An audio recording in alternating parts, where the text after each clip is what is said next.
नमस्ते। कभी ऐसा हुआ है कि एक इन्वेस्टर के तौर पर कोई शिकायत है और कोई सुन ही नहीं रहा? अगर हाँ, तो आप बिल्कुल सही जगह पर हैं। आज हम बात करने वाले हैं सेबी के स्कोर्स प्लेटफॉर्म के बारे में। ये एक ऐसा सिस्टम है जो खासतौर पर इन्वेस्टर्स की मुश्किलों को हल करने के लिए ही बनाया गया है। तो चलिए इसे समझते हैं। देखिए, इन्वेस्टिंग की दुनिया में ना सब कुछ हमेशा प्लान के हिसाब से नहीं चलता।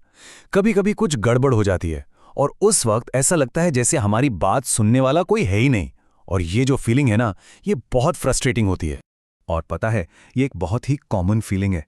भाई, जब अपनी मेहनत की कमाई दांव पर लगी हो तो इस तरह की अनिश्चितता ये टेंशन तो देती ही है। लेकिन अच्छी खबर ये है कि इस सिचुएशन में मदद के लिए एक पूरा सिस्टम बनाया गया है। कभी ऐसा हुआ है कि बिना बताए कोई ट्रेड हो गया, या पेमेंट मिलने में बहुत देर हो रही है, या फिर ब्रोकर ने कुछ गलत चार्ज लगा दिया?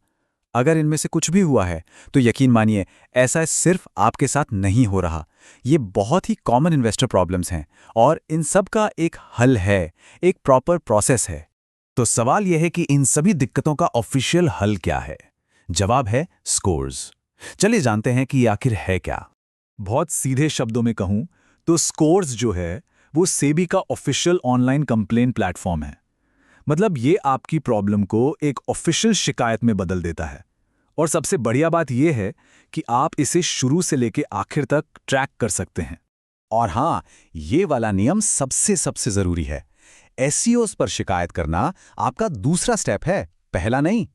हमेशा, मैं फिर से कह रहा हूं, हमेशा पहले उस कंपनी या ब्रोकर को सीधे लिखकर शिकायत भेजें। ऐसा क्यों? ताकि उन्हें आपकी प्रॉब्लम सॉल्व करने का एक मौका तो मिले। अगर वहां से कोई जवाब ही नहीं आता, या जो जवाब आया उससे आप खुश नहीं हैं, तब जाकर एसईओस का दरवाजा खटखटाना है। ठीक है, तो अब सीधे मुद्दे पर आते हैं। चलिए स्टेप बाय स्टेप समझते हैं कि इस पोर्टल को इस्तेमाल कैसे करना है। देखिए, सबसे पहला काम है सही वेबसाइट पर जाना। गूगल पर हमेशा सेबी स्कोर्स पोर्टल ही सर्च करें ताकि किसी नकली साइट पर ना पहुंच जाएं।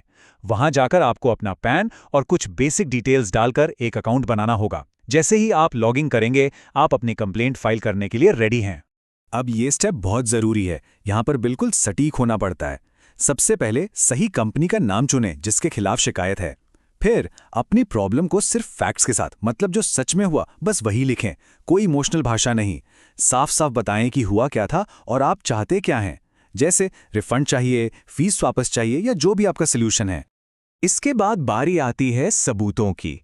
अपनी बात को मजबूत बनाने के लिए आपके पास जो भी डॉक्यूमेंट्स हैं, ईमेल हो, बैंक स्टेटमेंट हो, कॉन्ट्रैक्ट नोट हो या स्क्रीनशॉट हो, सब अपलोड कर दीजिए। और हाँ, एक छोटी सी सलाह, सबमिट बटन दबाने से पहले एक बार सब कुछ फिर से जरूर पढ़ लेना। जैसे ही आप सबमिट करेंगे, आपको एक यूनिक कंप्लेंट रेफरेंस नंबर मिलेगा। मेरी बात मानिए, इसे संभाल के रखना सबसे जरूरी काम है।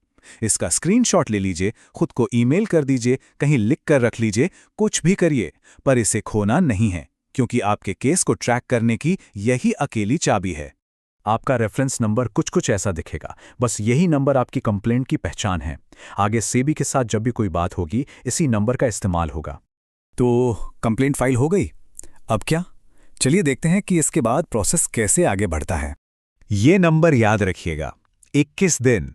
जी हां, आपकी कंप्लेंट फाइल होने के बाद सामने वाली कंपनी के पास जवाब देने के लिए सिर्फ 21 दिन होते हैं। उन्हें एक एक्शन टेकन रिपोर्ट यानी कि एटीआर फाइल करनी होती है।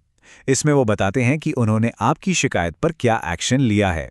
तो पूरा प्रोसेस कुछ इस तरह से चलता है। आपकी कंप्लेंट ऑटोमेटिकली उस कंपनी को भेज दी जाती है।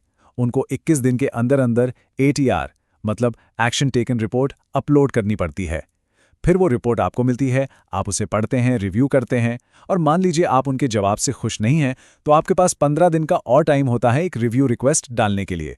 तो अगर आप कंपनी के जवाब से खुश नहीं हैं, तो पिक्चर अभी बाकी है। यहाँ पर एक 2 लेवल रिव्यू सिस्टम काम करता है। पहला रिव्यू स्टॉक एक्सचेंज जैसी कोई संस्था करती है, और अगर उसके बाद भी बात नहीं बनती, तो आपका केस सीधा सेबी के पास जा सकता है। अच्छा, अब जरा एक कदम पीछे लेते हैं और बड़े पिक्चर को देखते हैं। समझते हैं कि इन्वेस्टर प्रोटेक्शन के पूरे इकोसिस्टम में स्कोर्स कहाँ फिट होता है। और हाँ, इस पूरे प्रोसेस को और भी आसान बनाने के लिए एक मोबाइल ऐप भी है। तो मतलब आप कहीं भी हों, अपनी कंप्लेंट फाइल कर सकते हैं, उसे ट्रैक कर सकते हैं। लेकिन एक बात पूरी ईमानदारी से बतानी जरूरी है, इस ऐप का जो यूज़र एक्सपीरियंस है उस पर लोगों के मिले जुले रिएक्शंस हैं। जैसा कि आप ये गूगल प्ले स्टोर का एक रिव्यू देख सकते हैं, कुछ यूजर्स को इसमें काफ़ी टेक्निकल दिक्कतें आई हैं। ये जो चार्ट है ना, ये पूरे सिस्टम को बहुत अच्छे से समझाता है। देखिए, लेवल 1 क्या है? सीधे कंपनी से बात करना।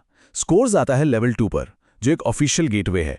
और अगर स्कोर्स से भी आपकी प्रॉब्लम सॉल्व नहीं होती, तो उसके बाद भी सुलह, आर्बिट्रेशन और यहाँ तक कि कोर्ट का रास्ता भी खुला है। तो आखिर में सवाल ये है कि स्कोर्स इतना ज़रूरी क्यों है? देखिए, पहली बात, ये आपकी शिकायत को बस एक कागज़ से एक ऑफिशियल रिकॉर्ड बना देता है। दूसरी बात, ये कंपनियों पर टाइम पर जवाब देने का एक प्रेशर बनाता है। तीसरी, ये पूरे प्रोसेस को ट्रांसपेरेंट और ट्रैकेबल बनाता है। और सबसे बढ़िया बात, ये इन्वेस्टर्स के लिए बिल्कुल फ्री सर्विस है। और आखिर में सारी बात घूम फिरकर एक ही जगह आती है, अवेयरनेस, यानी जागरूकता। एसईओ एक बहुत पावरफुल टूल है, एक हथियार की तरह। लेकिन कोई भी हथियार तभी काम आता है जब हमें पता हो कि वो हमारे पास है और उसे इस्तेमाल कैसे करना है। और यही आज का सबसे बड़ा सवाल है, क्या भारत में इन्वेस्टर्स अपने हक की लड़ाई के लिए, अपने अधिकारों की रक्षा के लिए पूरी तरह से तैयार और जागरूक हैं? इस पर सोचिएगा जरूर।